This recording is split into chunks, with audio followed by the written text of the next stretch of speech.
Estábamos una mañana sentados, mi esposa y yo, cuando la doncella trajo un telegrama.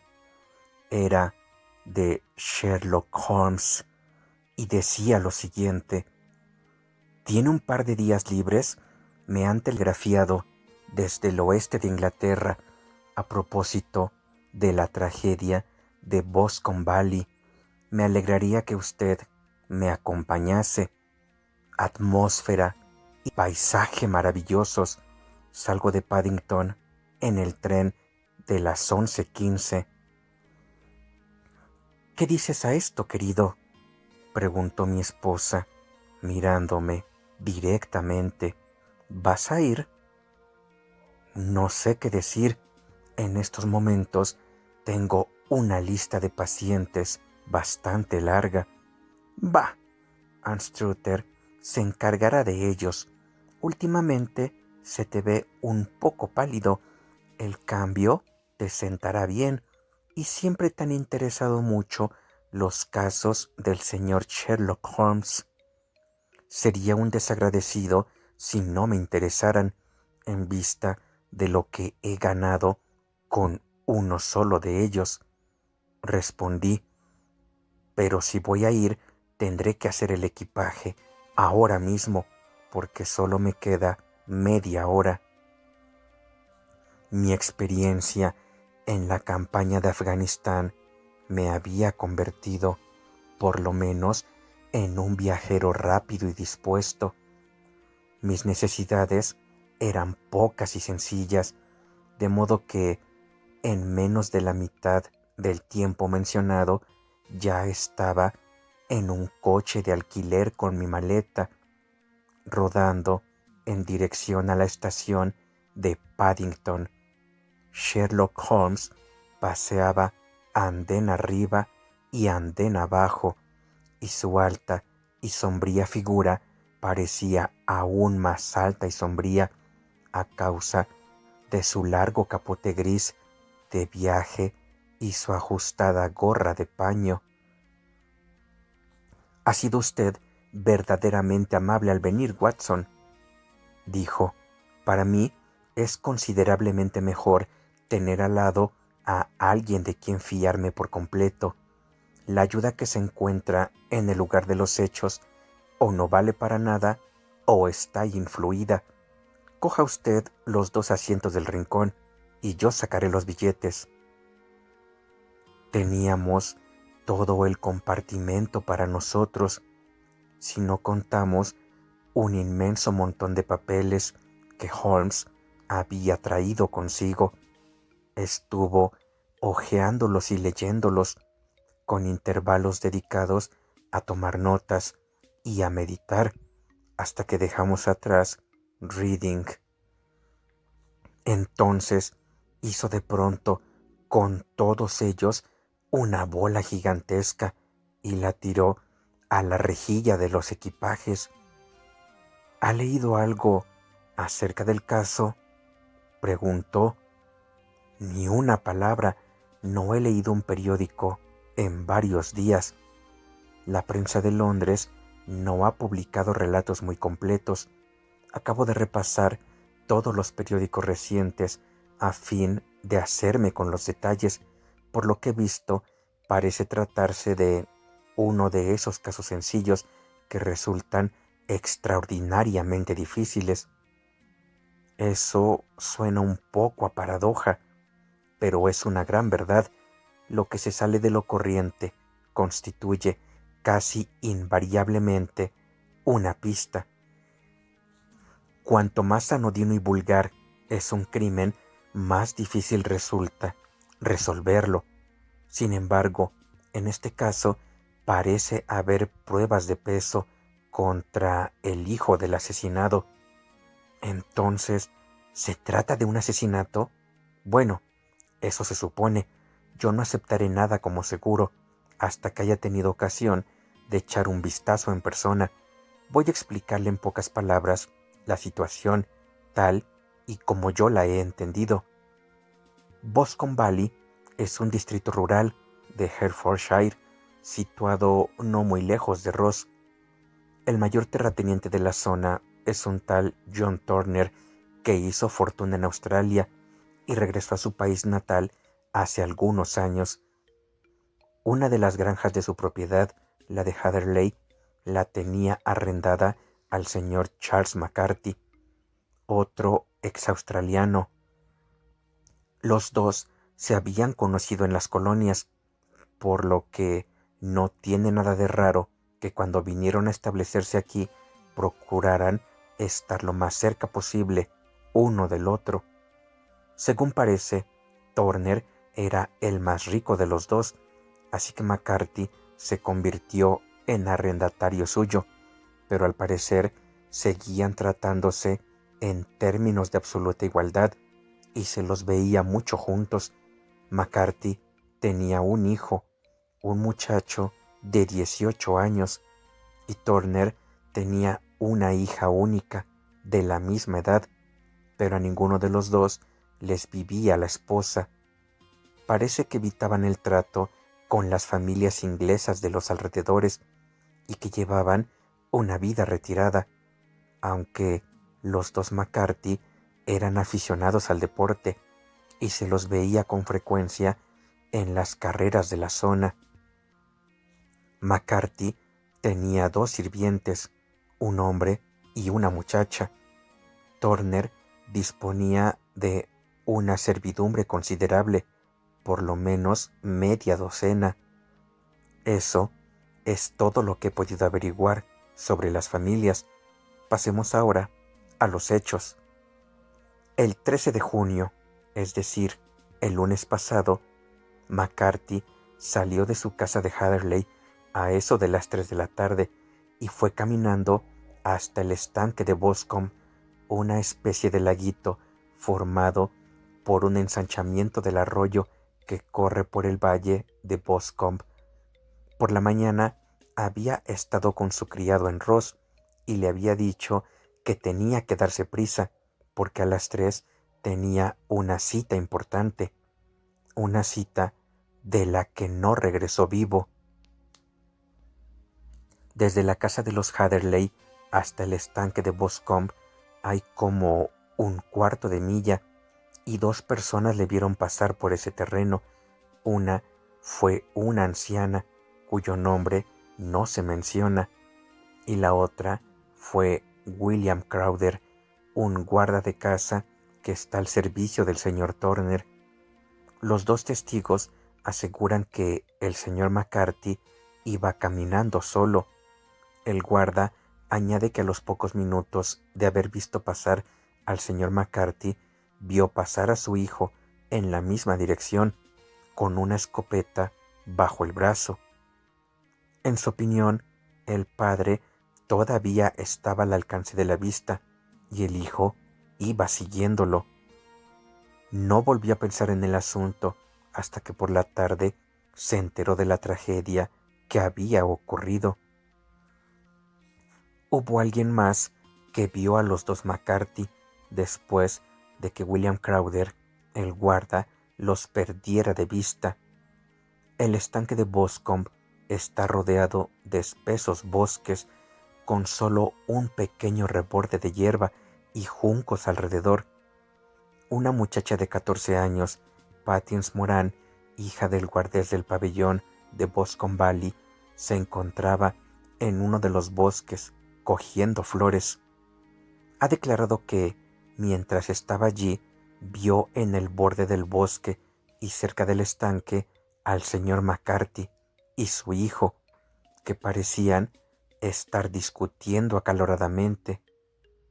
Oyó al mayor de los McCarthy dirigirle a su hijo palabras muy fuertes y vio a éste levantar la mano como para pegar a su padre.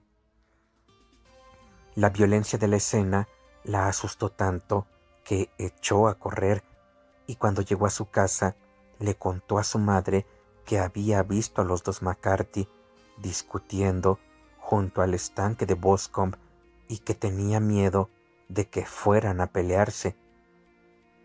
Apenas había terminado de hablar cuando el joven McCarthy llegó corriendo al pabellón diciendo que había encontrado a su padre muerto en el bosque y pidiendo ayuda al guardés.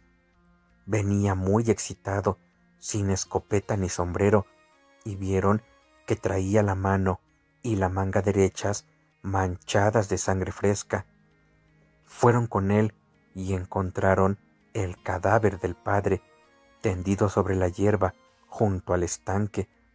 Le habían aplastado la cabeza a golpes con algún arma pesada. Eran heridas que podrían perfectamente haberse infligido con la culata de la escopeta del hijo, que se encontró tirada en la hierba a pocos pasos del cuerpo. Dadas las circunstancias, el joven fue detenido inmediatamente. El martes, la investigación dio como resultado un veredicto de homicidio intencionado y el miércoles compareció ante los magistrados de Ross, que habían remitido el caso a la próxima sesión del tribunal. Estos son los hechos principales del caso, según se desprende de la investigación judicial y el informe policial. El caso no podría presentarse peor para el joven, comenté. Pocas veces se han dado tantas pruebas circunstanciales que acusasen con tanta insistencia criminal. Las pruebas circunstanciales son muy engañosas, respondió Holmes, pensativo. Puede parecer que indican claramente una cosa, pero si cambias un poquito tu punto de vista, puedes encontrarte con que indican con igual claridad algo completamente diferente. Sin embargo, hay que confesar que el caso se presenta muy mal para el joven y es muy posible que verdaderamente sea culpable. Sin embargo, existen varias personas en la zona y entre ellas la señorita Turner, la hija del terrateniente, que creen en su inocencia y que han contratado a Lestrade, al que usted recordará de cuando intervino en el estudio en escarlata. Parece que investigué el caso en beneficio suyo.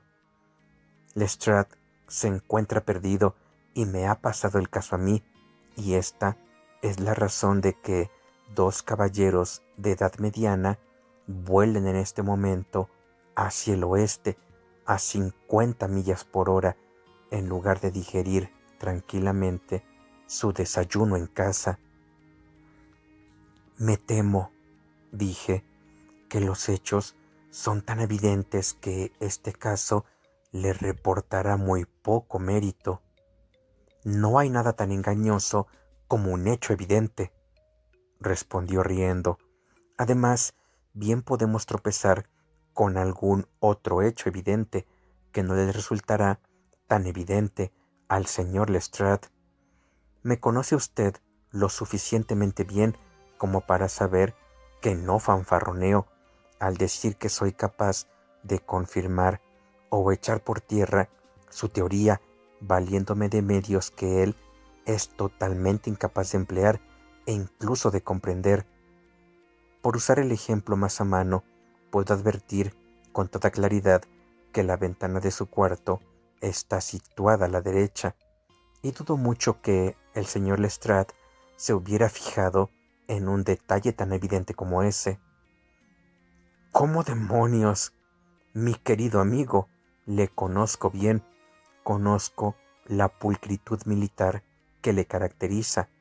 Se afeita usted todas las mañanas y en esta época del año se afeita a la luz del sol, pero como su afeitado va siendo cada vez menos perfecto a medida que avanzamos hacia la izquierda, hasta hacerse positivamente chapucero a la altura del ángulo de la mandíbula, no puede caber duda de que ese lado está peor iluminado que el otro.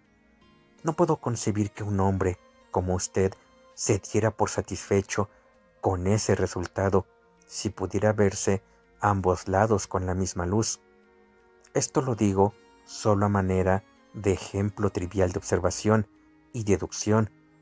En eso consiste mi oficio, y es bastante posible que pueda resultar de alguna utilidad en el caso que nos ocupa.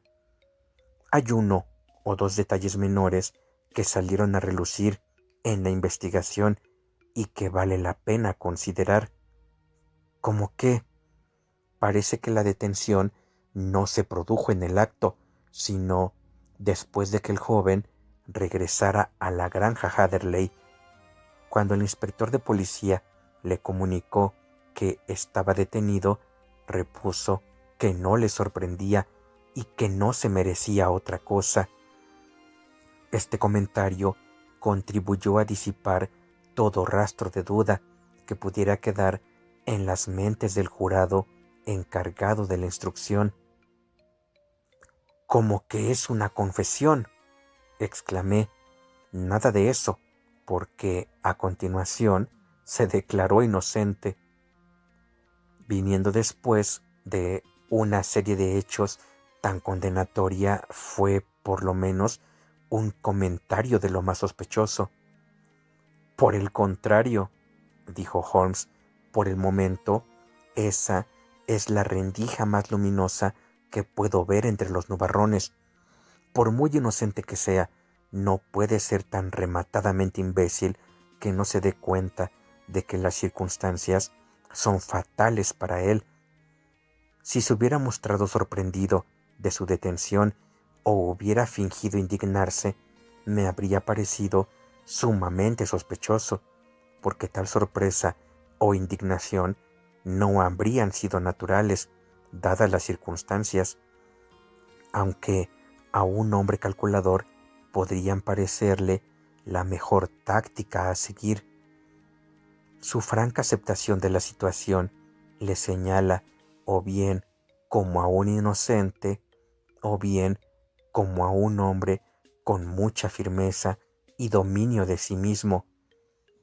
En cuanto a su comentario de que se lo merecía, no resulta tan extraño si se piensa que estaba junto al cadáver de su padre y que no cabe duda de que aquel mismo día había olvidado su respeto filial hasta el punto de reñir con él e incluso, según la muchacha, cuyo testimonio es tan importante, de levantar la mano como para pegarle.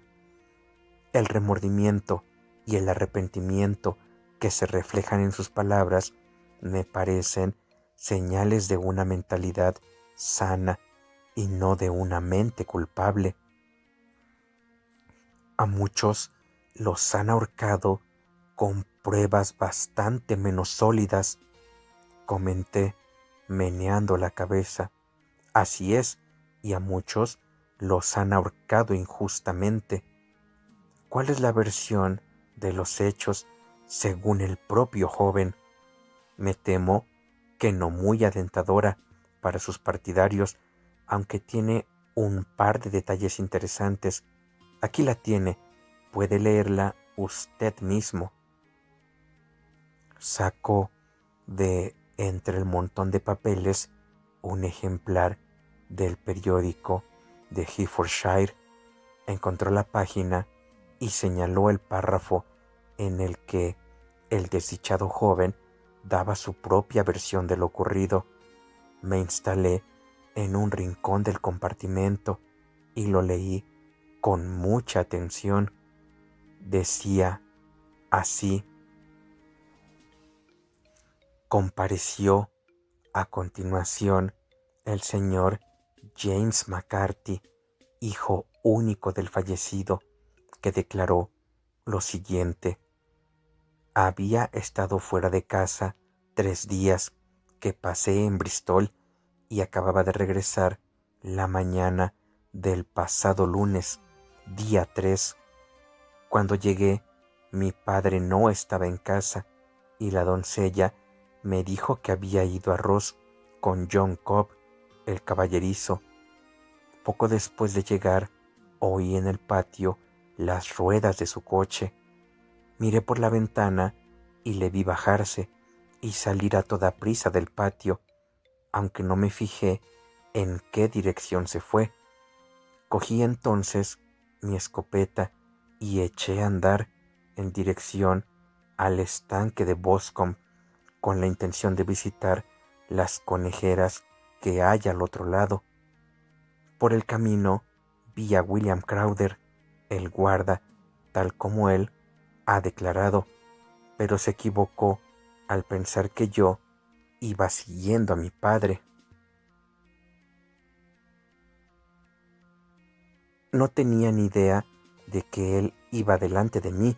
A unas 100 yardas del estanque oí el grito de «Cui», que mi padre y yo utilizábamos normalmente como señal.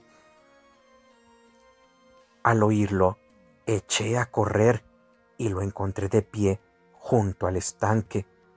Pareció muy sorprendido de verme y me preguntó con bastante mal humor qué estaba haciendo allí.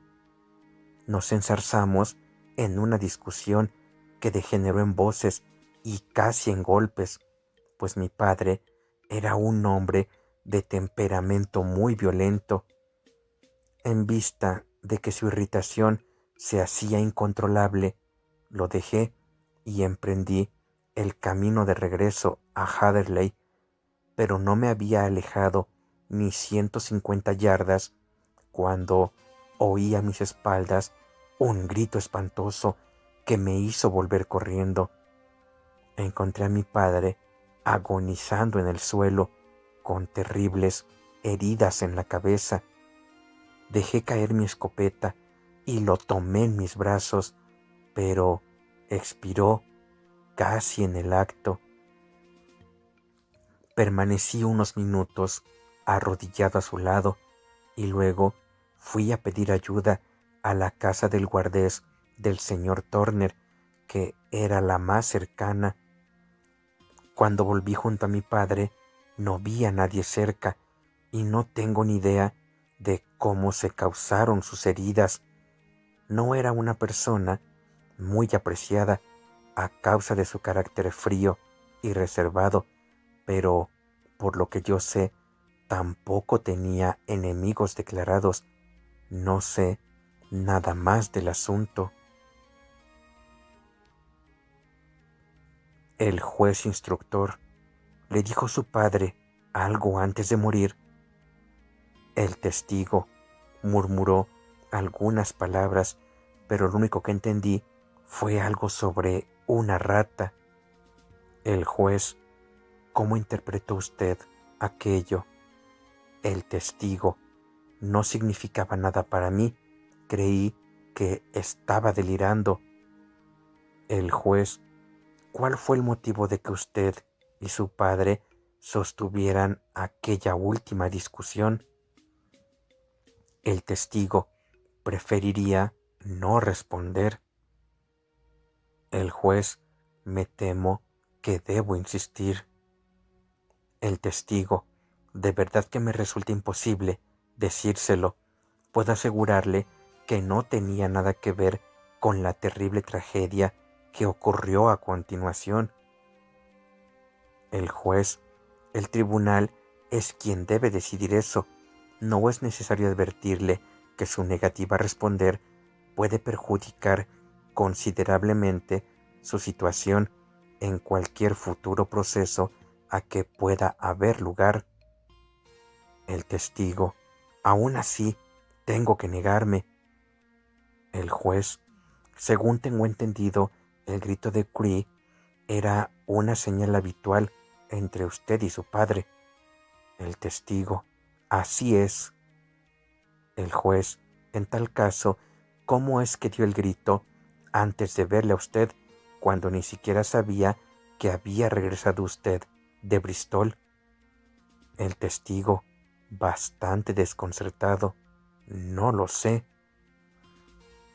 Un jurado: ¿no vio usted nada que despertara sus sospechas cuando regresó al oír gritar a su padre y lo encontró herido de muerte? El testigo: nada concreto. El juez: ¿qué quiere decir con eso? El testigo, al salir corriendo al claro, iba tan trastornado y excitado que no podía pensar más que en mi padre. Sin embargo, tengo la vaga impresión de que al correr vi algo tirado en el suelo a mi izquierda. Me pareció que era algo de color gris, una especie de capote o tal vez una manta escocesa. Cuando me levanté, al dejar a mi padre, miré a mi alrededor para fijarme, pero ya no estaba. ¿Quiere decir que desapareció antes de que usted fuera a buscar ayuda? Eso es, desapareció. ¿No puede precisar lo que era? No, solo me dio la sensación de que había algo allí. ¿A qué distancia del cuerpo? A unas 12 yardas. ¿Y a qué distancia del lindero del bosque? Más o menos a la misma. Entonces, si alguien se lo llevó, fue mientras usted se encontraba a unas 12 yardas de distancia. Sí, pero vuelto de espaldas. Con esto concluyó el interrogatorio del testigo. Por lo que veo, dije, echando un vistazo al resto de la columna, el juez instructor se ha mostrado bastante duro con el joven McCarthy en sus conclusiones. Llama la atención, y con toda la razón, sobre la discrepancia de que el padre lanzara la llamada antes de verlo, hacia su negativa a dar detalles de la conversación con el padre y sobre su extraño relato de las últimas palabras del moribundo. Tal como él dice, todo esto apunta contra el hijo. Holmes se rió suavemente para sus adentros y se estiró sobre el mullido asiento. Tanto usted como el juez instructor se han esforzado a fondo, dijo, en destacar precisamente los aspectos más favorables para el muchacho. ¿No se da usted cuenta de que tan pronto le atribuyen demasiada imaginación como demasiada poca? Demasiada poca si no es capaz de inventarse un motivo para la disputa que le haga ganarse las simpatías del jurado. Demasiada si es capaz de sacar de la mollera una cosa tan cutre como la alusión del moribundo a una rata y el incidente de la prenda desaparecida. No, señor, yo enfocaré este caso partiendo de que el joven ha dicho la verdad y veremos a dónde nos lleva esta hipótesis. Y ahora, aquí tengo mi Petrarca de bolsillo y no pienso decir ni una palabra más sobre el caso hasta que lleguemos al lugar de los hechos. Comeremos en Swindon y creo que llegaremos dentro de 20 minutos. Eran casi las 4 cuando nos encontramos por fin en el bonito pueblecito campesino de Ross, tras haber atravesado el hermoso valle del Stroud y cruzado el ancho y reluciente Severn. Un hombre delgado, con cara de hurón y mirada furtiva y astuta, nos esperaba en el andén. A pesar del guardapolvo marrón y de las polainas de cuero que llevaba como concesión al ambiente campesino, no tuve dificultad en reconocer al Lestrade de Scotland Yard. Fuimos con él en coche hasta el Escudo de Hereford, donde ya se nos había reservado una habitación. «He pedido un coche», dijo Lestrade mientras nos sentábamos a tomar una taza de té. «Conozco su carácter enérgico y sé que no estará a gusto hasta que haya visitado la escena del crimen». «Es usted muy amable y halagador», respondió Holmes, «pero todo depende de la presión barométrica. Lestrade pareció sorprendido. No comprendo muy bien, dijo. ¿Qué marca el barómetro? 29 por lo que veo. No hay viento, ni se ve una nube en el cielo.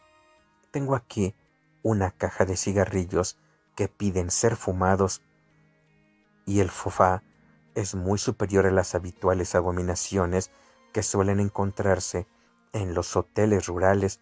No creo probable que utilice el coche esta noche.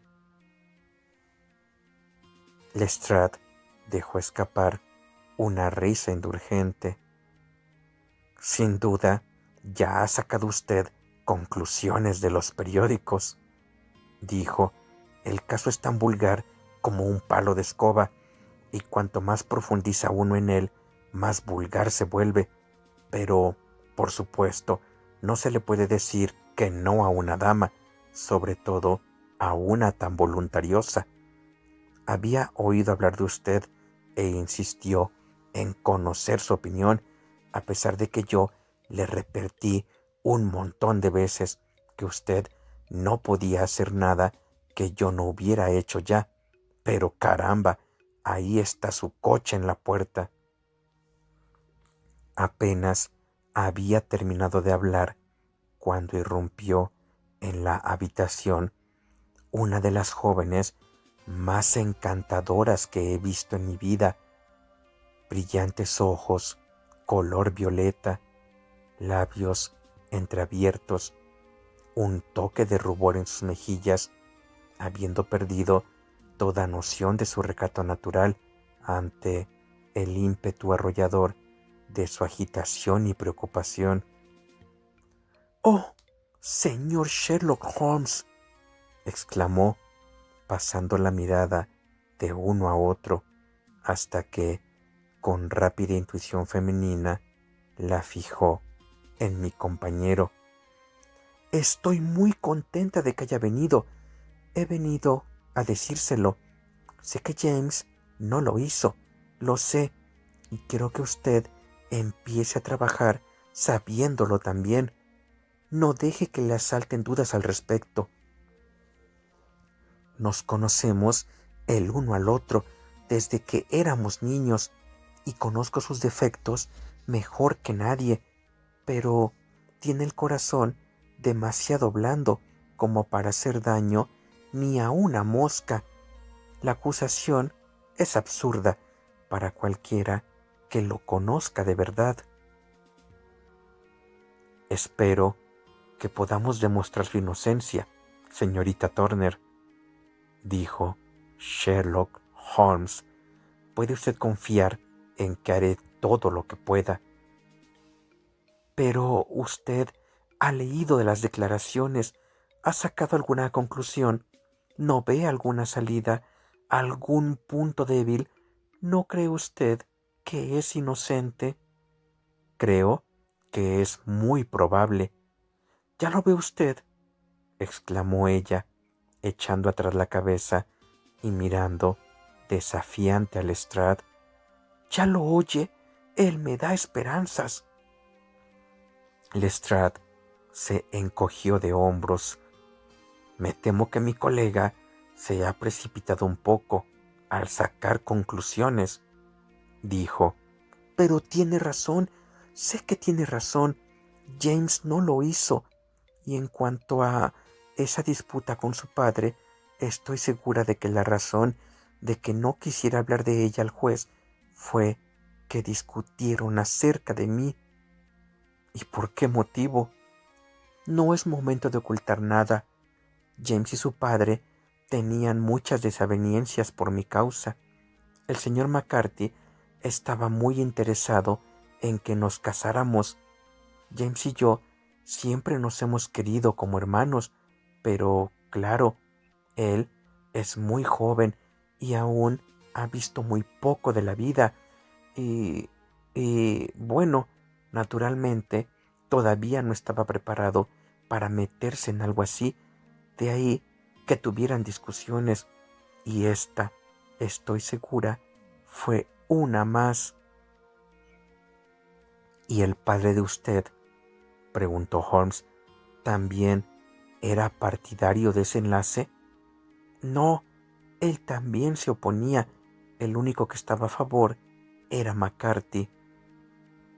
Un súbito rubor cubrió sus lozanas y juveniles facciones cuando Holmes le dirigió una de sus penetrantes miradas inquisitivas. Gracias por esta información, dijo. ¿Podría ver a su padre si le visito mañana? Me temo que el médico no lo va a permitir. ¿El médico? Sí, ¿no lo sabía usted? El pobre papá no andaba bien de salud desde hace años, pero esto le ha acabado de hundir. Tiene que guardar cama y el doctor Willows dice que está hecho polvo y que tiene el sistema nervioso destrozado. El señor McCarthy era el único que había conocido a papá en los viejos tiempos de Victoria. Ajá, así que en Victoria, eso es importante. Sí, en las minas, exacto, en las minas de oro, donde, según tengo entendido, hizo su fortuna el señor Turner. Eso es. Gracias, señorita Turner. Ha sido usted una ayuda muy útil. Si mañana hay alguna novedad, no deje de comunicármela. Sin duda, irá usted a la cárcel a ver a James. Oh, señor Holmes, si lo hace, dígale que yo sé que es inocente. Así lo haré, señorita Turner. Ahora tengo que irme porque papá está muy mal y me echa de menos si lo dejo solo. Adiós y que el Señor le ayude en su empresa. Salió de la habitación tan impulsivamente como había entrado y oímos las ruedas de su carruaje traqueteando calle abajo. Estoy avergonzado de usted, Holmes, dijo Lestrade con gran dignidad tras unos momentos de silencio. ¿Por qué despierta esperanzas que luego tendrá que defraudar? No soy precisamente un sentimental, pero a eso lo llamo crueldad. Creo que encontraré la manera de demostrar la inocencia de James McCarthy, dijo Holmes.